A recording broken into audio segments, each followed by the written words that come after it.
गिलगित बल्तिस्तान के आम इंतखाबात पोलिंग का अमल जारी है। सुबह 8 बजे शुरू होने वाली पोलिंग शाम 5 बजे तक जारी रहेगी। 12 से ज़ायद सियासी जमातों और आज़ाद उम्मीदवारों समेत 403 उम्मीदवार मैदान में किस्मत आजमा रहे हैं। 24 इंतखाबी हलकों के वोटर्स आज अपने हक राहदही का इस्तेमाल करेंगे। हुकूमत साजी के लिए किसी भी जमात या इत्तेहाद को 17 नशिस्तों की सादा अक्सरियत दरकार है। गिलगित बल्तिस्तान असम्बली मजमूई तौर पर 33 नशिस्तों पर मुश्तमिल है, जिनमें 24 बराह रास्त मुंतखब होने वाली नशिस्तें, 6 खवातीन के लिए मखसूस और 3 टेक्नोक्रेट्स की नशिस्तें शामिल हैं। सियासी एतबार से दयामर और सकरदू सबकी तवज्जो का मरकज़ बने हुए हैं, जहाँ 4-4 हलकों में कांटे के मुकाबले भी मुतवक्के हैं। गिलगित, खज़र और खांचे में 3-3 हलके हैं, जबकि निगर अस्तोर में 2-2 नशिस्तों पर सियासी जोड़ तोड़ जारी है। जबकि दूसरी जानिब हुंजा शिगर में निस्बतन छोटे अजला हैं, और मगर यहाँ भी एक एक हलके में मुकाबला किसी बड़े सियासी मार्के से कम नहीं है। अब देखना यह है कि आवाम का फैसला किस जमात के हक़ में जाता है और इक़्तिदार का ताज किसके सर सजता है। जी हाँ, गिलगित बल्तिस्तान के आम इंतखाबात पोलिंग का उनका अमल जारी है। सुबह 8 बजे से ये शुरू हो चुका हुआ है, और जो कि पोलिंग शाम 5 बजे तक जारी रहेगी। 12 से ज़ायद सियासी जमातों और आज़ाद उम्मीदवारों समेत 403 उम्मीदवार मैदान में किस्मत आजमा रहे हैं।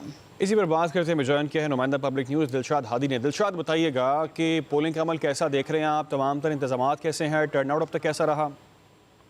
जी बिल्कुल, गुज़श्ता सालों की निस्बत टर्नआउट जो है इस साल बेहतर बताया जा रहा है, और जो पोलिंग स्टेशंस हैं वहाँ पर लोगों की बड़ी तादाद जो है अब भी मौजूद है और अपनी हक रायदही का इस्तेमाल कर रहे हैं। ख़वातीन की भी बड़ी तादाद जो है इस वक्त पोलिंग स्टेशंस के बाहर लाइनों में खड़ी नज़र आ रही है। जवान जो है वो पुरजोश दिखाई दे रहे हैं। मैं इस वक्त मौजूद हूँ सिकंदू हल्का 1 में, और यहाँ पर 3 बड़े जो सियासी शख्सियात हैं वो आमने सामने हैं। साबिक गवर्नर हैं राजा जलाल हुसैन मकबून, IPP की तरफ से वो इलेक्शन लड़ रहे हैं, जबकि पाकिस्तान मुस्लिम लीग नून की जानिब से साबिक सीनियर वजीर रहे हैं अकबर ताबान, वो हिस्सा ले रहे हैं। जबकि पीपल्स पार्टी की तरफ से गवर्नर गिलगिस्तान सईद मेहदी शाह के साहिबजादे हैं सईद तोकीर मेहदी, वो इलेक्शन लड़ रहे हैं। जी अच्छा दिलशाद, ये भी कहिएगा कि ख़वातीन और नौजवानों का जो है वो टर्नआउट कैसा आप देख रहे हैं, किस तरह से वो बाहर निकले हैं, क्या अपना हक़ राय दही इस्तेमाल किया जा रहा है, और प्लस जहाँ पर आप मौजूद हैं वहाँ पर हसास इदारों के हवाले से कहा गया था, हसास पोलिंग स्टेशन के हवाले से, तो सिक्योरिटी के कैसे खातिर ख़्वाह इक़दाम देख रहे हैं आप? जी बिल्कुल, ख़वातीन और नौजवान भी पुरजोश हैं, और मैंने पहले ही बता दिया था कि गुज़श्ता सालों की निस्बत इस साल टर्नआउट जो है वो बहुत बेहतर बताया जा रहा है। अगर सिक्योरिटी के हवाले से बात की जाए तो पंजाब पुलिस भी यहाँ पर सिक्योरिटी के जो फ़राइज़ है वो अंजाम दे रही है। उसके अलावा GB पुलिस भी सिक्योरिटी के इंतजाम फ़राइज़ जो है वो अंजाम दे रही है। उसके अलावा GB स्काउट्स भी तैनात हैं।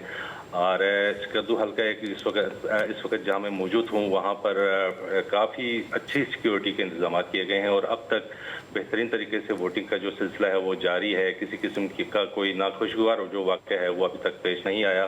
सिकंदू हल्का 1 में 41 पोलिंग स्टेशन जो है वो उनको हसास करार दिया गया था, जहाँ पर सिक्योरिटी के बहुत ही बेहतरीन इंतजाम किए गए हैं, जिसकी वजह से अब तक कोई भी नाखुशगवार जो वाक़या है वो सामने नहीं आया। जी अच्छा दिलशाद, ये भी कहिएगा कि जो सियासी जमातों के कैंप्स हैं उसमें कैसा माहौल देखने में आ रहा है? कोई तशवीश है, किसी ऐसा हल्का जिसके अंदर बहुत ज़्यादा टर्नआउट देखने में आ रहा हो, और कोई ऐसा हल्का जिसमें बिल्कुल ही ना देखने में आ रहा हो? नहीं, ऐसा अभी तक तो ऐसा कुछ सामने नहीं आया। यकीनन जो सियासी पार्टियां हैं उन्होंने अपने कैंप्स लगाए हुए हैं, और अपने जो वोटर्स हैं उनके लिए सहूलियात जो है वो फराहम कर रही हैं। अभी तक जो जितनी भी सियासी पार्टियां हैं, कुछ आज़ाद उम्मीदवार भी यहाँ इलेक्शन लड़ रहे हैं, उनकी तरफ से कोई ऐसी कंप्लेंट सामने नहीं आई जिससे इलाके में जो है ना अमन का खदशा हो। जी।